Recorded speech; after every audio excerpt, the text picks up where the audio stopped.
दिल्ली की रहने वाली श्रुति शर्मा ने यूपीएससी 2021 में रैंक 1 यानी कि अव्वल पोजीशन हासिल की है। इस वक्त हमारे साथ श्रुति खुद मौजूद है, आइए उनसे बात करते हैं। श्रुति, सबसे पहले तो एबीपी की पूरी टीम की तरफ से जो सभी दर्शक आपको देख रहे हैं बहुत खुश हैं इस खबर को सुन के। आपके चेहरे की भी मुस्कान बता रही है आपकी खुशी।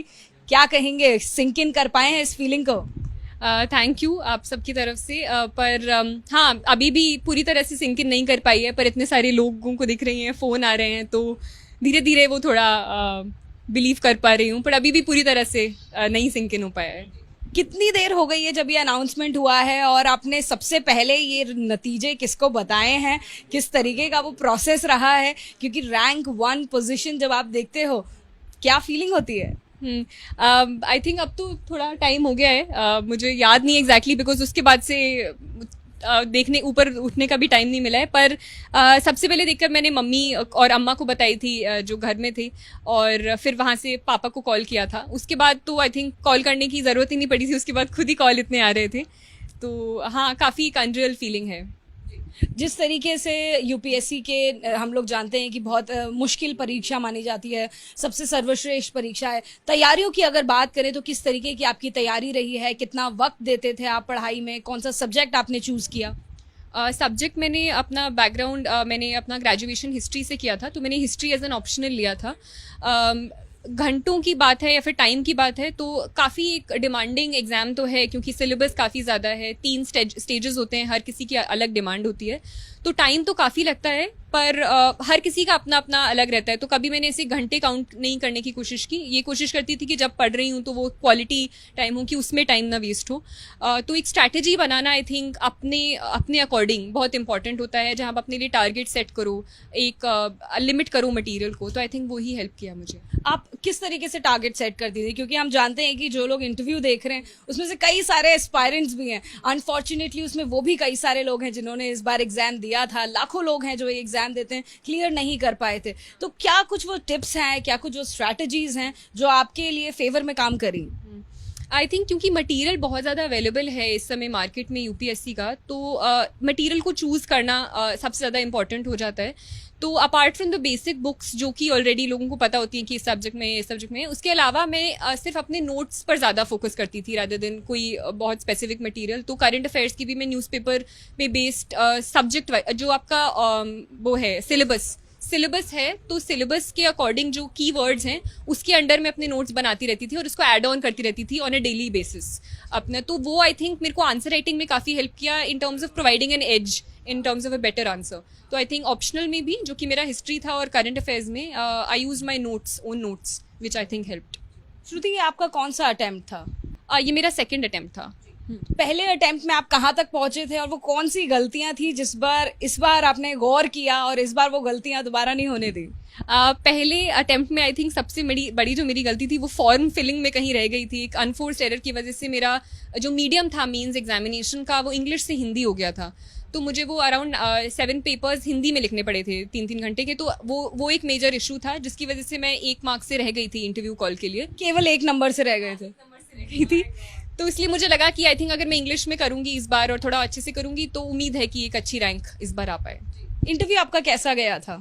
इंटरव्यू एक्चुअली मुझे लगा था अच्छा जाएगा, मॉक्स भी अच्छे जा रहे थे, पर मैं इंटरव्यू के बाद इतनी खुश नहीं थी, और मेरे कुछ दोस्त और मम्मी पापा आए थे, तो मैं आकर इनफैक्ट रो दी थी इंटरव्यू के बाद। इतना ऐसे क्या सवाल आपसे पूछ लिए गए थे? मुझे लगा था कि थोड़ा फैक्चुअल बेस्ड हो गया था, मुझे थोड़ा कॉन्वर्सेशनल चाहिए था, तो इस टाइम मुझे मतलब वो मैं थोड़ा सेल्फ क्रिटिकल भी आई थिंक ज़्यादा हो गई थी, और मुझे उम्मीदें शायद ज़्यादा थी। पर ये तो बाद में पता चलेगा कि कितने मार्क्स आए इंटरव्यू में, पर मैं इंटरव्यू के बाद थोड़ी मैं एप्रीहेंसिव थी कि शायद वो थोड़ा पुल डाउन। एक आध अगर सवाल आप बता दें हमें, क्या पूछे गए थे इंटरव्यू में? इंटरव्यू में काफ़ी कुछ ऐसे पूछा गया था, हिस्ट्री स्पेसिफिक चीज़ें पूछी गई थी। चंपारण सत्याग्रह है, लॉर्ड मेयो का असैसिनेशन के बारे में पूछा गया था। उसके अलावा गवर्नेंस के बारे में क्वेश्चंस पूछे गए थे। मेरे स्कूल के बारे में, सरदार पटेल विद्यालय, उसके बारे में क्वेश्चंस पूछे गए थे। आपकी जो स्कूलिंग है वो भी दिल्ली में हुई है, आपका जो कॉलेज रहा है वो एलएसआर रहा है, सेंट स्टीफेंस रहा है, यानी जितने भी टॉप कॉलेजेस हैं वहां से आपने पढ़ाई करी है। बचपन से हम ये माने कि आप A1 स्टूडेंट रहे हैं, हमेशा से स्कोर आपका 90+ रहा है? थैंकफुली आई मीन एक ऐसा इन्वायरमेंट हमेशा एक बहुत एक मेजर फैक्टर होता है आपका परफॉर्मेंस के लिए। तो आई थिंक शुरू से ही पेरेंट्स का वो, और मैं प्रिविलेज थी कि मैं दिल्ली में अच्छे स्कूल में गई, तो वो एक हेल्प किया एक अच्छे कॉलेज में घुसने में। तो वो एक कंटिन्यूस प्रोसेस होता है, तो हर चीज़ उसके अंदर एक मैटर करती है, ना कि सिर्फ मेरिट। तो यानी परिवार का भी एक बहुत बड़ा रोल होता है, जिस तरीके से अपब्रिंगिंग के साथ साथ जिस तरीके से पढ़ाई को टाइम दिया जाता है बचपन से। किस तरीके का आपका घर का एनवायरनमेंट रहा है, कैसे पढ़ाई को टाइम देते थे, माँ बाप कितनी मदद करते थे, क्या वो कभी स्ट्रिक्ट रहते थे कि श्रुति अब आपको पढ़ाई करनी है, ऐसा कभी हुआ? मम्मी तो शुरू से काफ़ी स्ट्रिक्ट रहती थी, तो वो आई थिंक एक मेजर फैक्टर रहा था। हमारे को थोड़ा शुरू में टाइम भी फिक्स्ड होता था कि आधे घंटे से ज़्यादा नहीं देखना है टीवी, और ये है वो। तो शुरू से वो एक एनवायरनमेंट रहा है जिसने थोड़ा शेप किया वो एक पढ़ने के एनवायरनमेंट को। अब यूपीएससी की तैयारी जब आपकी करीबन 2 साल से हम मान सकते हैं कि आपने 2 अटेम्प्ट्स अभी दिए हैं, तो 2 साल से आप करीबन यूपीएससी की तैयारी करें, तो इस दौरान अपने आप को क्या सोशल मीडिया से दूर रखते हैं, या फिर सोशल मीडिया के लिए भी जगह बनाते हैं, बाहर घूमने फिरने के लिए भी जगह बनाते हैं? क्या टाइम ऐसे बैलेंस हो पाता है? हाँ, आई थिंक ये पर्सन टू पर्सन डिपेंड करता है। कुछ लोग कम्प्लीटली कट ऑफ करके ही फोकस कर पाते हैं, या ब्रेक ज़्यादा नहीं। मुझे पर्सनली ऐसा बहुत ज़्यादा मैं स्ट्रिक्ट अपना नहीं रखती थी। मैं सोशल मीडिया प्लेटफॉर्म्स पर थी, मैं ज़्यादा एक्टिव नहीं हूँ, but I use to be, मतलब सारे प्लेटफॉर्म्स पर थी मैं ब्रेक्स भी लेती रहती थी। तो आई थिंक मेरा पर्सनल स्टडी स्टाइल ऐसा ही था कि मैं पढ़ने के बाद मुझे चाहिए होता था कुछ ब्रेक, या फिर मैं जाती आती रहती फ्रेंड्स के साथ भी, पर एक सॉर्ट ऑफ ब्रीदर चाहिए था। ब्रीदर के तौर पर क्या करते थे?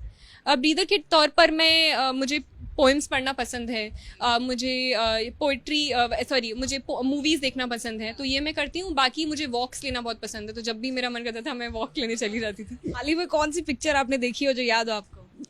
हाल ही में तो अभी मैं एक्चुअली स्ट्रेंजर थिंग्स, एक वो है वेब सीरीज़ है, वो देख रही हूँ, तो वही अभी दिमाग में आ रही है। यानी जितने भी रीसेंट मूवीज हैं, जितनी रीसेंट सीरीज हैं, वो सब भी आप फॉलो कर रहे हैं, पढ़ाई भी आप पूरे 100% दे पा रहे हैं।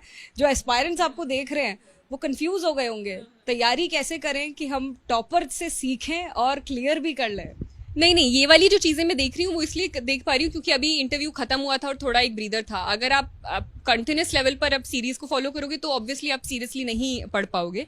तो प्री के पहले, मेन से पहले वो कम्प्लीटली वो एक कट ऑफ होता था, आपके पास टाइम भी नहीं होता ये सारी चीज़ें देखने का। ये मैं अभी इसलिए बोल रही हूँ क्योंकि अभी इंटरव्यू खत्म हुआ है और वो सारी चीज़ें, इसलिए मैं इन सीरीज़ को फॉलो कर पा रही हूँ।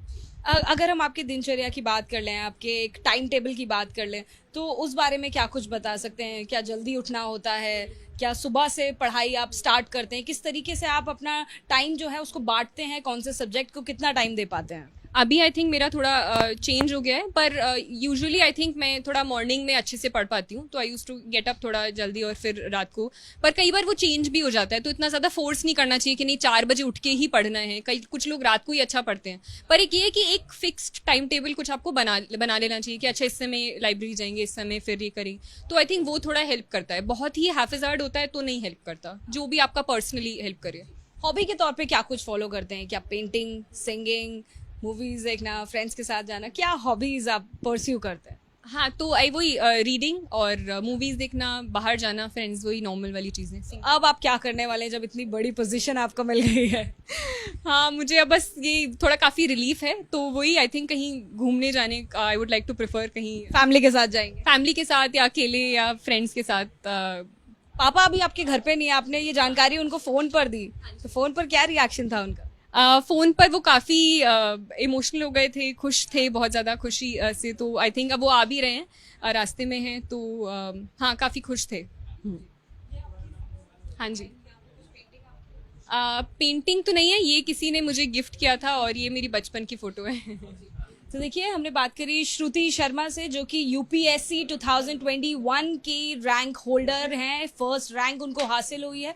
सभी सब्जेक्ट्स को बैलेंस करना, यानी कि कोई किसी तरीके से जो तैयारियां हैं उसमें कोई खामी ना रहे, इसलिए सभी सब्जेक्ट्स को पूरी तरीके से बैलेंस करती रही हैं। अपनी हॉबी को भी फॉलो करती रही हैं और फिलहाल इस फीलिंग को सिंक कर रही हैं। अपने पेरेंट्स को बता दिया है और पेरेंट्स उनके भावुक हैं और इस पल को फिलहाल एंजॉय कर रहे हैं। कैमरा पर्सन मनोज त्रिपाठी के साथ जातिका सिंह, एबीपी न्यूज़, दिल्ली।